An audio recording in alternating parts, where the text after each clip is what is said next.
mystery theory. Welcome back to myself. That too.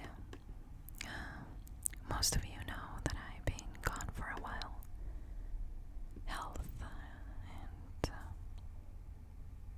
natural disasters and my life in general. But I'm glad to be back and sharing this new case with you. As always, if you don't know why I'm whispering,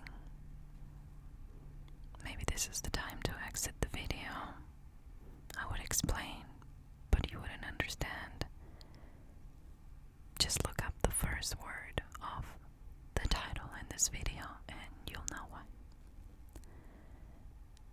Today we're talking about a pregnant, young, and beautiful mom who goes missing.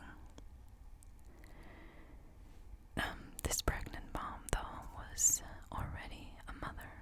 She had a baby boy, and at the time that she disappeared, she was 5 months pregnant.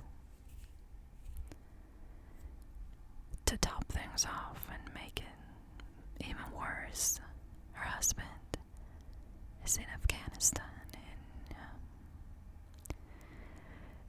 well, let's say that there is a lot more to be said in this case, and a lot of circumstances that I'm not quite putting it here. The other part of this is that she was reported missing 21 days after the last time anybody seen her, or since the last time that she used her phone.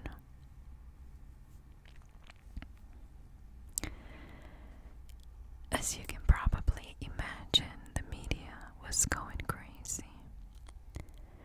Where is this mom? Are they keeping her for her baby? Why did it take 21 days to report her missing? The media was talking about a lover.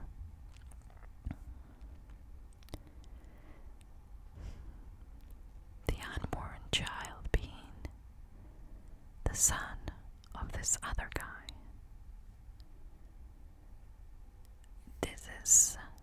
This case is very confusing and strange and victim blaming, and especially for coming from a young couple. But if you ask me, is this a very weird case? I would say definitely not, okay? Definitely not. People must understand that what happened to this young couple, I mean, other than she disappearing, but the circumstances is something that it happens, and if you stick around long enough, you'll see it. I'm not saying it's right. I'm not saying it's wrong. I am just saying that this is happening, and I hope in my heart and that we don't get to see those comments with judgment in any of the people involved in this case, because what you do with your personal life, it's your business. Unless, of course, you're doing something to hurt somebody else. And sadly, that it's only physical.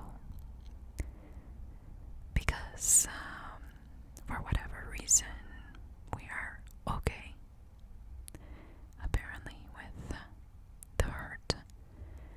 When something gets verbal, as we saw this recently. Now, her name is Bethany Anne Littlejohn, and she was born on May 13th, 1989, in Fredericksburg, Virginia. She was described as upbeat, fun, happy, the kind of girl who was always smiling, looking for the good in everything that she did. She was also, and this was very, I guess, prominent in this case, she was also super smart.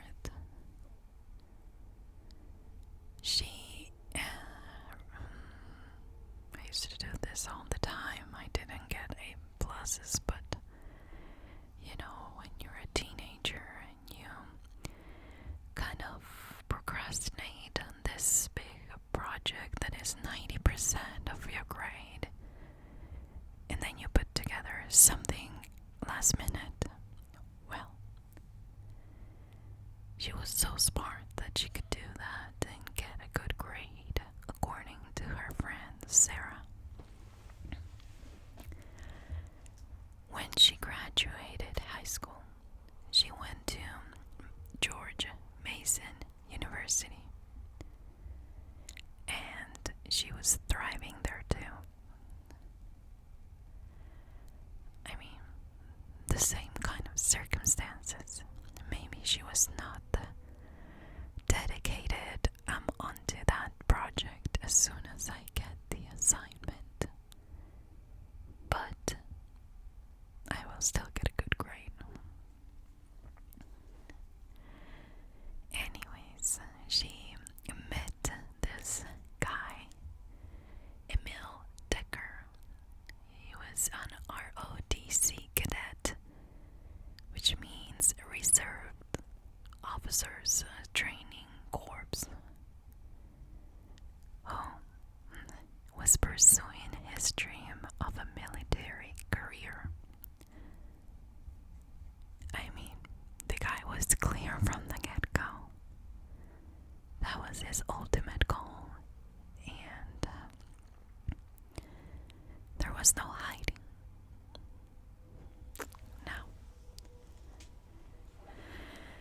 Emil was one of those guys that you could see that he really loved Bethany. He was charming. He would pay attention to detail, like the way she smiled when she loved something. He would remember it and make it happen in the future. And this is by all accounts. He was a thoughtful kind of guy, I guess.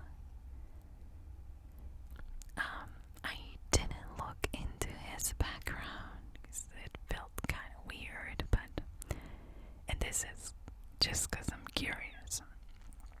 But according to a trip that they did, and according to, I guess this is gonna sound bad, but how he looks physically, I assume that he is from Hawaii. Not 100% sure. But I met a couple of, I'm gonna call them kids, because they are my son's friends. But they have that bright smile and darker skin, and that was the thing that you notice in every single picture. How attractive both of them were. Always smiling, always, with a bright, wide smile. And again, this was the kind of relationship that you would think that it's going to last. But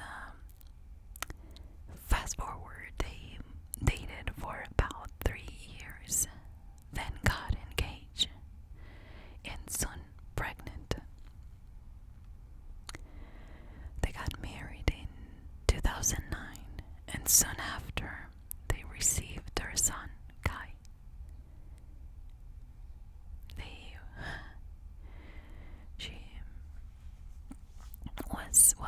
Both of them were very young when they received Kai into their family.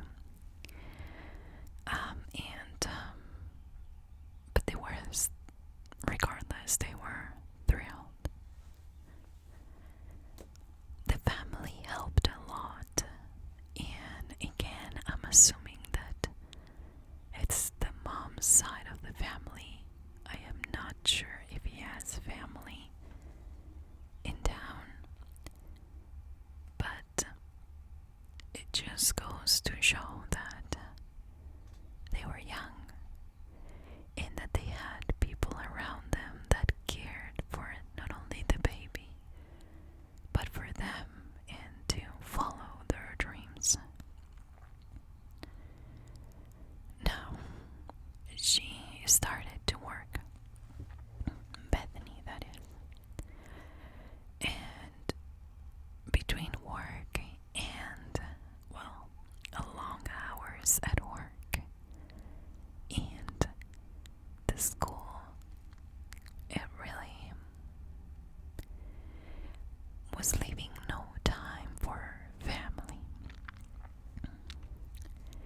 Emil was starting training as well, and he was leaving for long periods of time. Maybe too long for a young, recently married couple. And he knew that soon enough he was going to be deployed to Afghanistan. Now, this is not to say that younger couples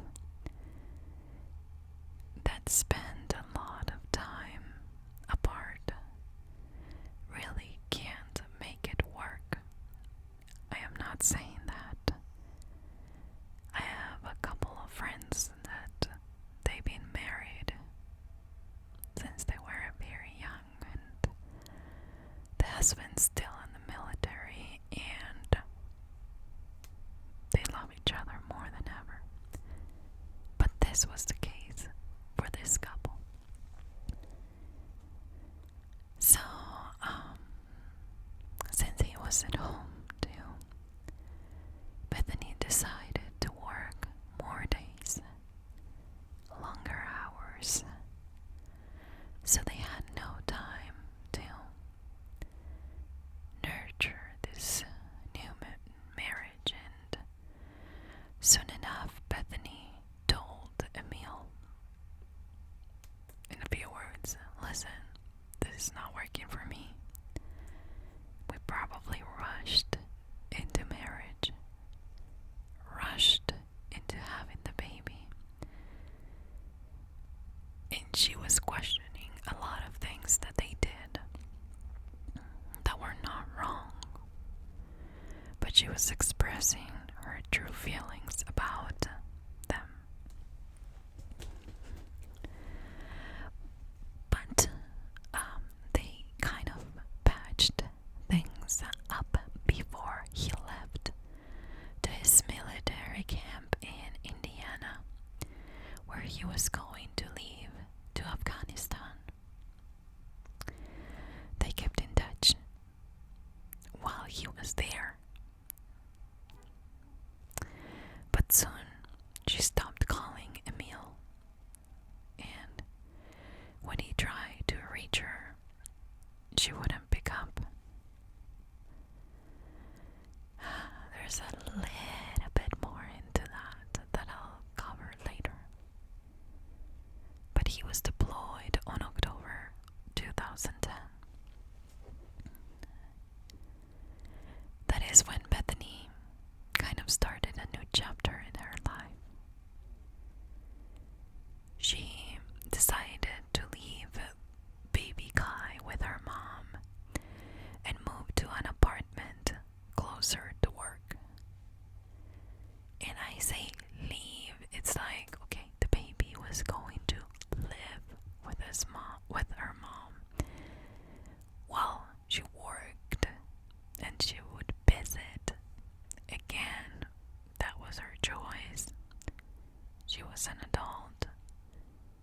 So, we're not going to talk about that particular part that a lot of people have been going over and using it to kind of change the narrative in this story. So, in January 2011, Emil gets an R&R, which I'm assuming, can't remember, looked it up, and no, I can't remember, but I'm assuming it's some time that they can get off. And he did. He went back home to his wife, but with the plan to go to Hawaii to visit family and take Bethany with him so they could work on fixing their relationship. But he planned this trip knowing that things were not good at home. They haven't spoken since that last time while he was at the camp, so he knew that she was doubting their relationship, their marriage, and even the little family that they built together. And taking her to Hawaii was just a way for him to try to save whatever they had left on their relationship. And I have to say that when I saw, clips of him talking about this, and I mean, up until the second that she disappeared, he was still hoping, and you could see that he was trying to, to get her back. Bethany had another idea though, and she broke the news. She was in a new relationship, and she was pregnant with this guy's child.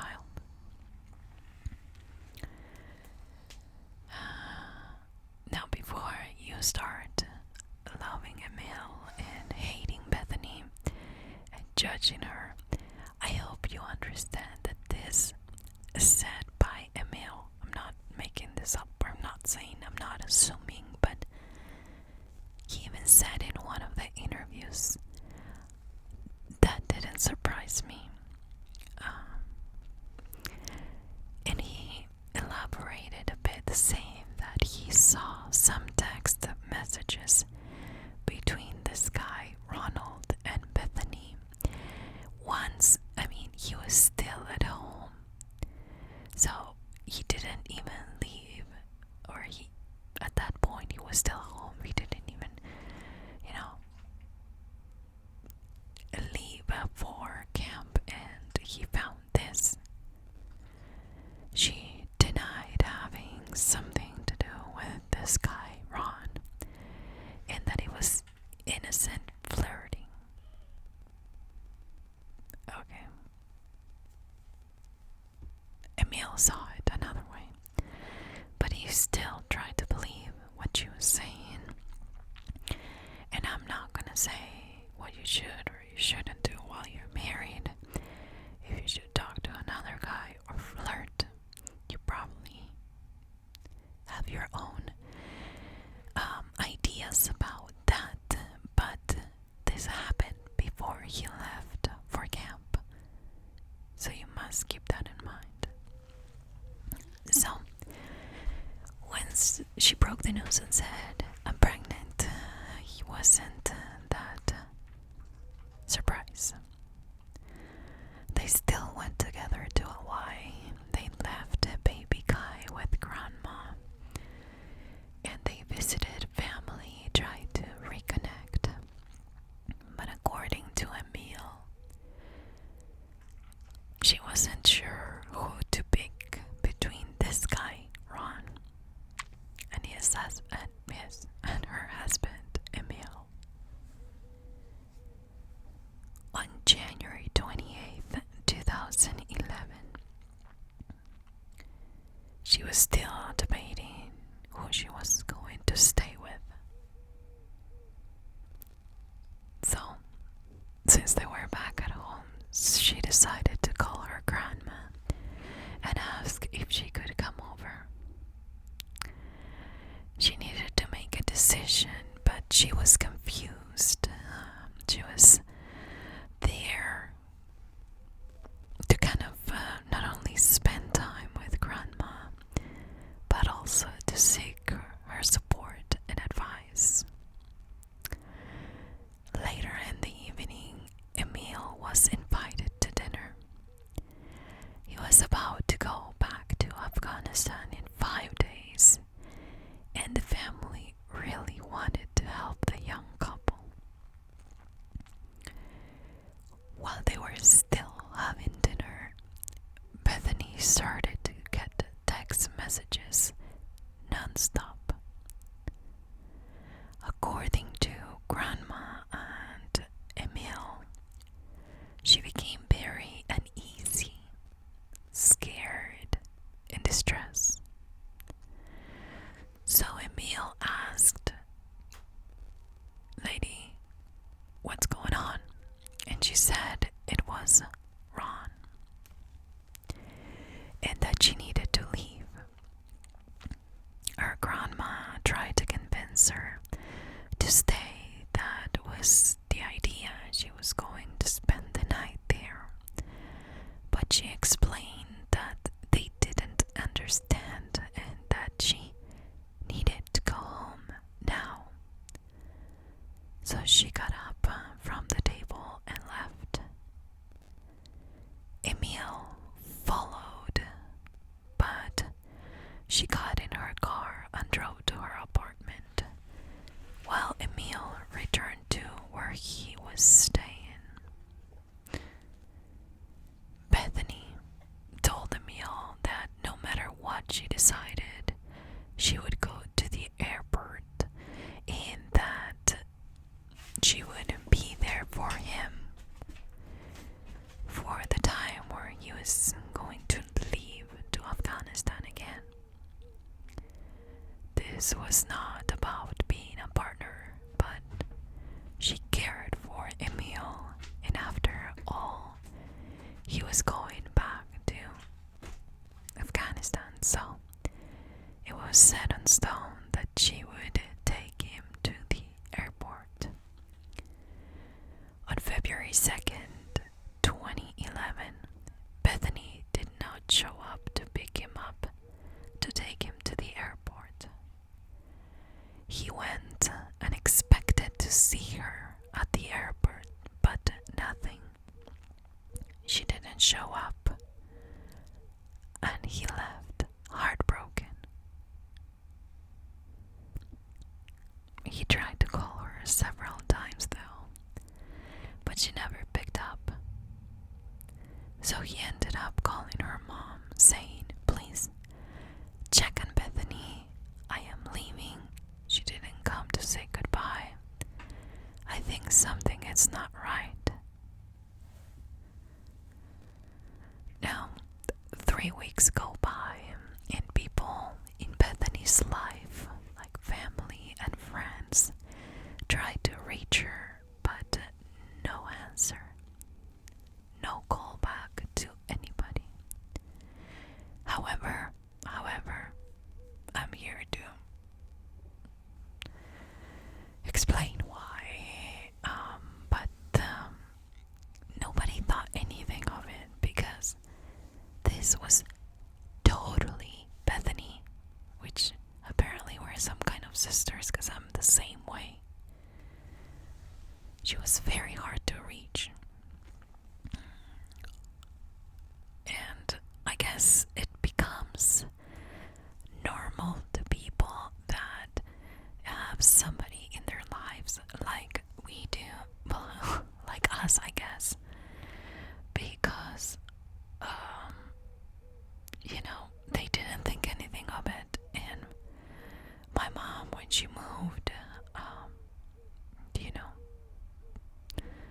to South America in 2016, she would get worried every time I didn't pick up the phone, and now she's like, oh, I'm pretty sure you're busy or something.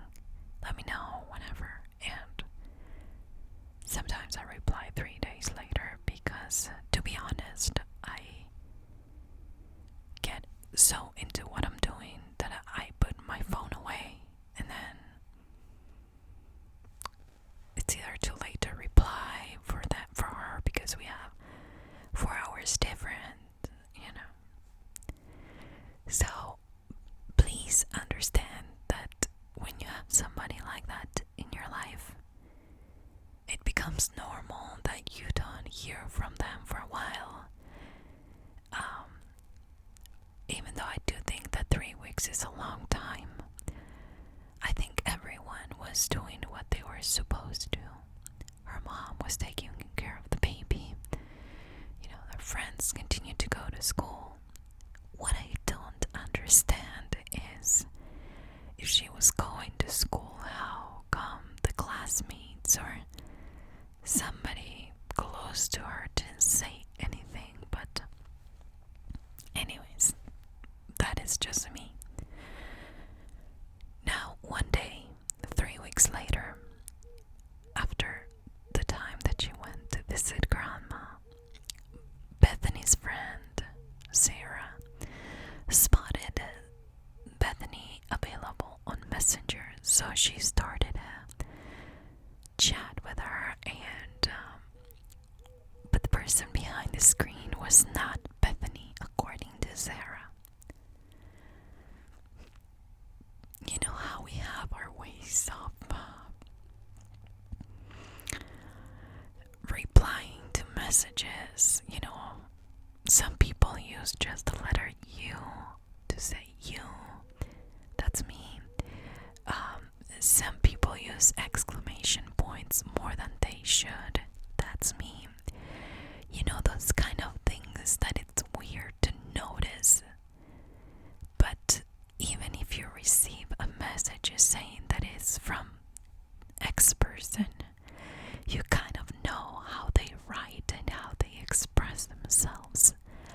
So Sarah realized that something was wrong and that this was not the writing of Bethany. So she started a conversation about something that Bethany should know about, but Bethany didn't, and she was kind of trying to avoid the subject, and Sarah got more and more suspicious and asked even more about things that clearly Bethany should know about. But it was now more clear that this was not Bethany, and somebody was pretending to be her. So Sarah immediately called Bethany's grandma and told her what just happened. So Bethany's grandma decided to go to her apartment, Bethany's apartment, that is.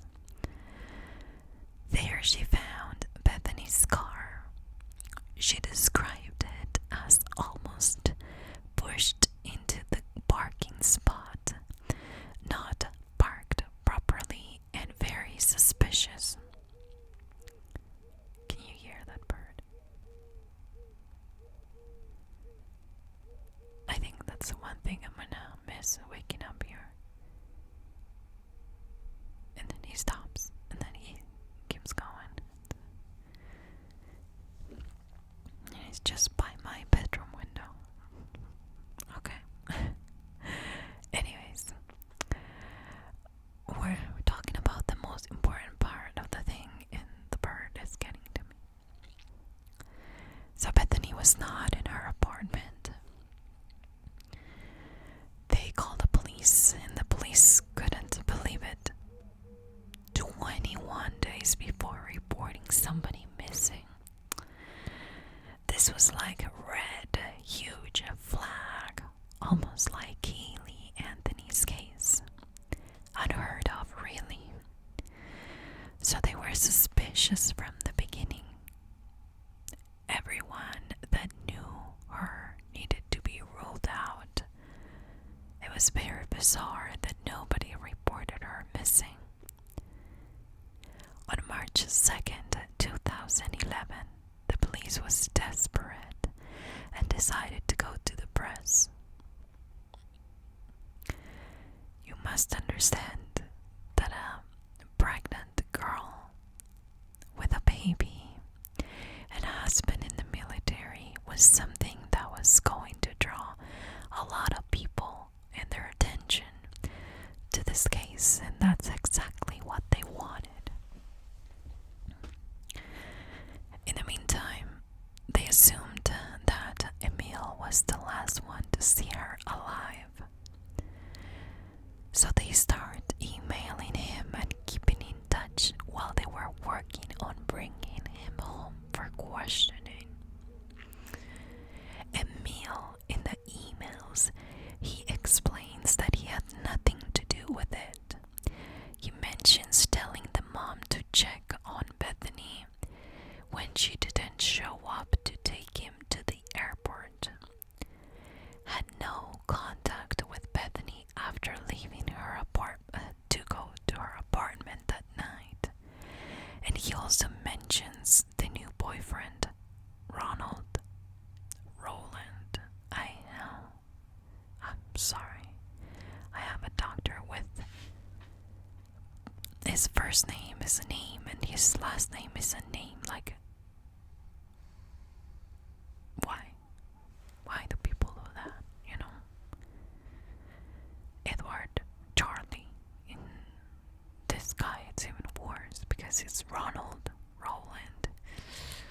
Oh gosh, I kept calling him different names. That's his first name, so we're gonna call him Ron. Let's do that. So now they go to this guy Ron, who was living with Bethany when she was in the apartment, but he already moved out when she never came back. I'm assuming she was paying the rent. I don't know. It was kind of suspicious that he left the apartment and he went to go live with his mom. So that's why I'm assuming she was paying the rent. I don't know. He told the police she came home that night after going to Grandma's house. Then she went to bed, woke up the next morning, left to go to work, and never came back. Now, if you have a question why he didn't report her missing, well, he said, I assumed that she was with her family. But before you believe that, and you can if you want, but let me tell you the short version of the Ron and Bethany love story. Bethany met Ron when she was working as a waitress. I did my research, but I have to say I'm assuming that he was working there. But I couldn't find something like official that said that he worked at the same place. But remember that Emil saw text between Bethany and Ron, and Bethany explained that he was a co-worker, so that's where my assuming comes from. Now, according to Sarah, which is Bethany's friend, Ron was there for Bethany. He was there a lot. He probably had nothing to do with his life, I'm assuming. But to a lonely mother and wife, he was kind of that company that she needed. This is according to her friend Sarah. He would help her feel, I guess, not alone. I'm not sure. I mean, I don't know how, but basically he was there and not in Afghanistan, so points for the guy for not being there. But not really. this relationship were more like a friendship, according to her, started before Emil left to Afghanistan. Remember the text message? I mean, he was still home living with Bethany when this relationship started.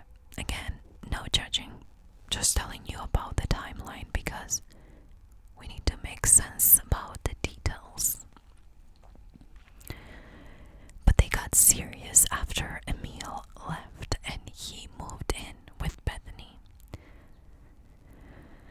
Okay, so her family and friends were not fan of the guy. I mean, they described it as a dark relationship, a controlling one. She couldn't go spend time with friends, go out, visit family. I mean, if she did go somewhere, he would text her 100 times, ask her for photos to show who she was with and where. And Bethany, I mean, she definitely liked the guy, maybe even loved him, but according to Sarah, she was ready to leave him by December of 2010. So maybe it was like a flash relationship, which doesn't make sense because then she was not sure if she should come back with Emil or stay with this guy Ron. But they got serious in October when Emil left, and then according to her friend, she was done by December. She said that she couldn't leave the guy though, that he was abusing her verbally and physically, and according to her mom, there were a few incidents where he pushed her and there was some kind of a physical altercation.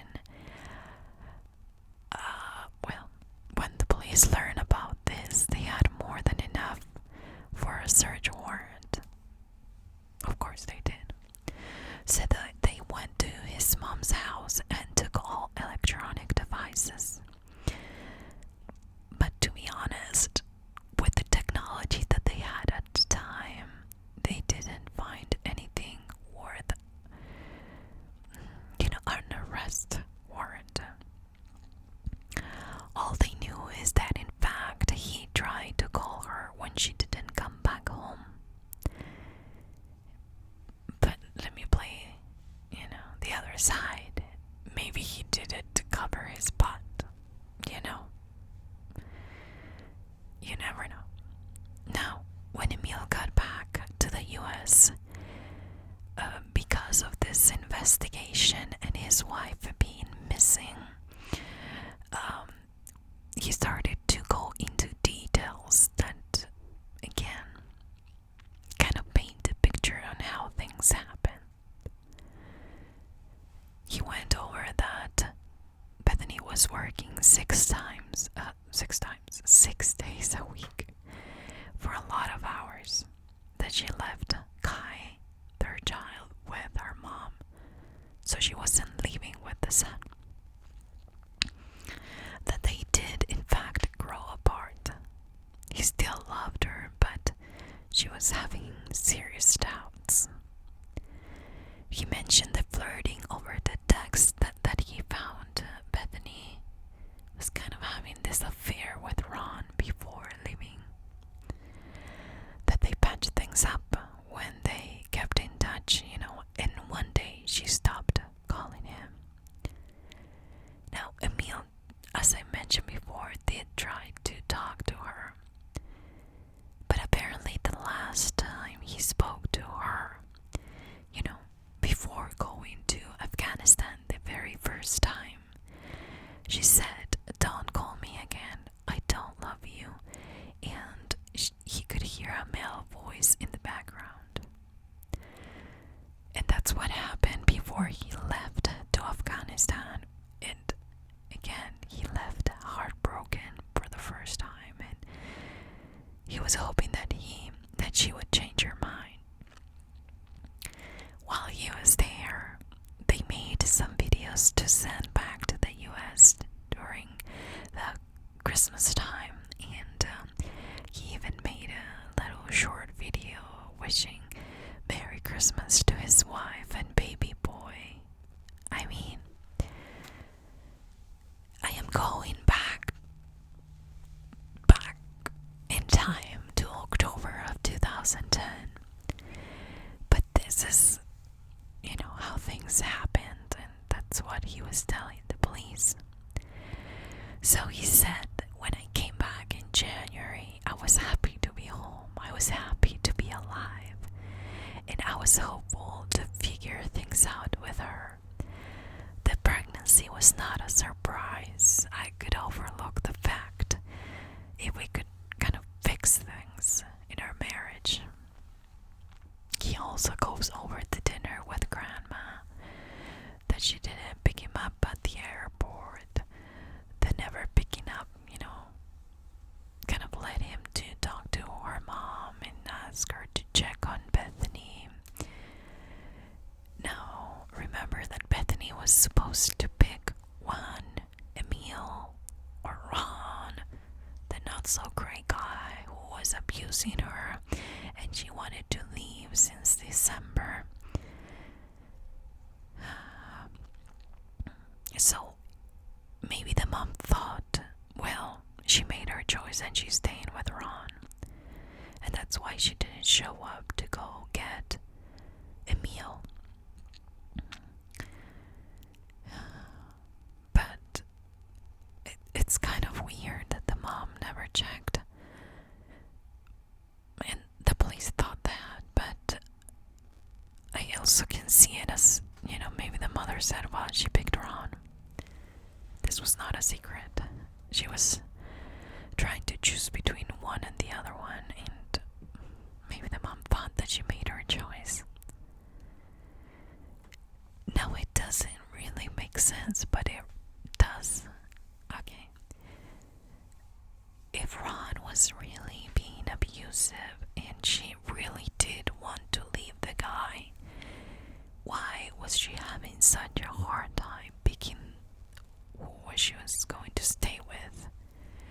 Either Ron had something on her that she didn't want, maybe he did have something on her, making her stay with him, or maybe things were not as bad, and maybe the family just didn't like the guy because he was possessive, or which is abuse. I'm not excusing it, but I just wish we could find like a diary or something where Bethany could throw her thoughts in, because a lot of this is very confusing. But the police was searching some fields by Bethany's apartment, and by March 24th they extended the search in those fields, but they couldn't find anything. Ron didn't like that, and at that point he stopped helping and he stopped talking to the police. The police knew that something really bad happened to Bethany. There's no debit card activity, not credit card, no cell phone use, nothing since the night that she went to her grandma and came back home to go to sleep, according to Ron. By August of 2011, she was supposed to deliver her baby, and the police checked every hospital in the East Coast and nothing. I mean, she didn't go anywhere to deliver. By 2019, new technology reveals more of the activity on social media, so they start to go deeper into Bethany's Facebook account and who was using it. I mean, by now we can pin phones to cell towers, know the time when they were there. If the phones were together between any people involved in this case, where things are being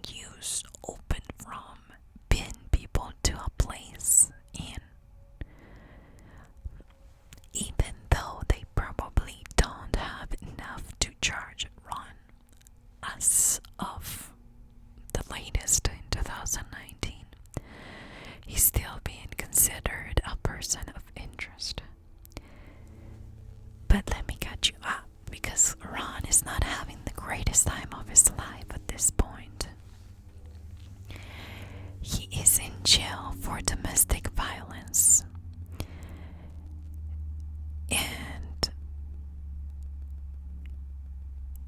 is that even a plane, or is it a truck? That sounds like a plane. It's definitely not a plane.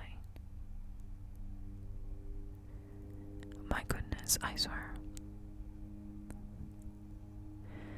People in Utah like to speed here. Okay. Okay. So, why is Ron not having the best time of his life? Well, he's in jail for domestic violence because he happened to almost kill his girlfriend, who, by the way, the girl lost an eye because he shot her, I think, 3 times, and he was supposed to be released, or he is supposed to be released on January 2021. But apparently the guy is facing deportation to Bolivia, where he is originally from. The police is doing everything they can to try to prove that he had something to do with what happened to Bethany. But they need probable cause, and they need a lot that they are continue to work so they can keep him here in the US and charge him with the murder. However, there is still nobody. Now, this altercation with the girlfriend, apparently I don't know if he was hitting her. He was doing something, so she grabbed a gun and shot him. But then he grabbed the gun from her and shot her 3 times. She was lucky that she lost her eye and not her life. But that kind of shows the kind of guy that really Ron was. So if, like some people, you believe maybe the mom was exaggerating and saying, that he was being abusive to Bethany to try to find somebody to blame, I think this throws that doubt out of the table, because, listen, this guy almost killed his girlfriend because she was defending herself as he was beating her. So there is something that stinks around this guy, and is definitely worth looking into him, in my opinion. This is really crazy, and I'm sorry, I was trying to put my hands in the pockets because it's getting cold in here with the heater off. So this is just a very interesting case, different circumstances, but again, not odd or uncommon circumstances, because sadly in this world there's a lot of guys like Ron, a true macho man who thinks that he can do and control girls however he wants. And I think that if he was capable of almost killing his girlfriend, recently, I think he could have done this no problem. What bothers me is I don't think the guy is smart enough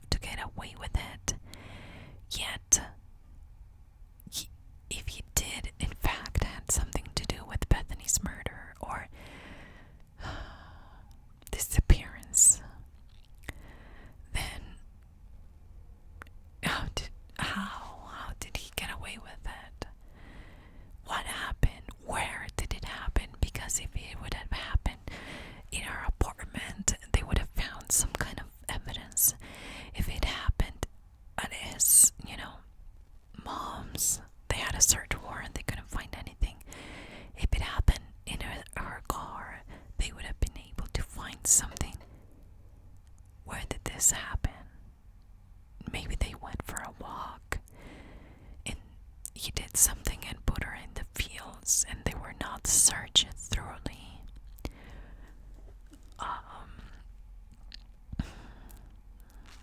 When you hear the statement, "we searched," you assume that they searched every single, they lifted every single rock. But remember, I don't remember the name, but recently there was a documentary about this prostitutes that were disappearing. Was it in New York? I can't remember. Gosh, where was it? Anyways, they were in this, there was a lot of bodies in fields that they already searched previously, but apparently they didn't get to this particular part of the field. And I get it, when you have acres and acres of land, and it totally makes sense that it's hard to look everywhere. But since I watched that documentary, I'm always wondering, did they really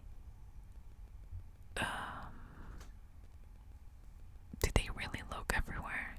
I mean, did they really looked under every single rock in that field? Because to be honest, finding her body would be one of the things that really could help. But again, this happened in 2011, so by 2020, it's been 9 years, so probably not much physical evidence left behind. Such a horrible case, and again, I have to say that Ron is innocent until proven guilty, so this is all what is out there as news and as part of this case, but it'd be interesting to know if the police find enough evidence to keep this guy locked up.